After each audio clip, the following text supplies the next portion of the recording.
ఏం చేస్తుండొచ్చు రబ్బా? అట్లా ఆ, అట్లా చేయరు. ఇంకా ఆ, అట్లా కూడా కాదు.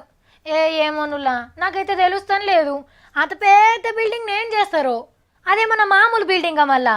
ఎంతమంది ముఖ్యమంత్రులు కూర్చున్నారు అందులో. ఆడ మాట్లాడుకొని ఎన్ని గొప్ప గొప్ప పథకాలు తెచ్చుకుంటారు. ఎన్నో పైరవులు జరుగుంటాయి. ఎన్నో ప్రాజెక్టులకు నక్షలు గీసుంటారు.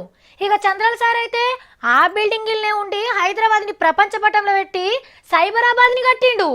ఏంది మీకు ఇంకా అర్థమైతలేదా? హైదరాబాద్లో ఉన్న ఆంధ్ర మంత్రుల ఆఫీస్ గురించి నేను చెప్పేది. మా అంటే ఇంకో నెల రోజులు అటెంక మొత్తం అమరావతికెళ్ళే చంద్రాల సార్ ఏలువడి ఆన్నే ఓ బిల్డింగు లేపిండు.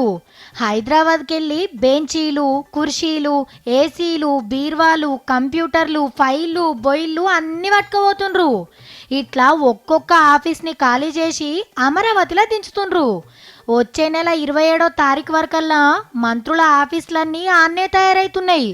పబ్లిక్కి ఏమన్నా సమస్యలున్నా అమరావతికి పోయే చెప్పుకోవాలి. హైదరాబాద్కి వచ్చే తిప్పలుండయిగా. అట్లనే సర్కార్ కొలువులు చేసేటోళ్ళు కూడా సందూకులు చదువుతుండ్రట. ఏండ్ల సంధి ఈడ కొలువులు చేస్తున్నోళ్లకు ఇంకో తానుకోయి చెయ్యాలంటే ఎవ్వరికైనా జరంత కష్టమే అనిపిస్తుంది. మళ్ళా మీదికెళ్ళి కొత్త సంసారం అన్నట్టే నాయే.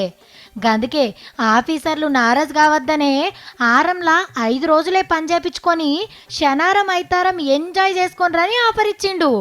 అవసరమైతే అమరావతికి హైదరాబాద్కి సపరేట్ రైలు బండి వేపిస్తాడట ఆరం మర్చిపోయేందుకు. ఎంత ఉబ్బిచ్చినా ఎంత ఊరిచ్చినా అలవాటు అయ్యేదాకా అందరికీ తక్లీఫ్లే.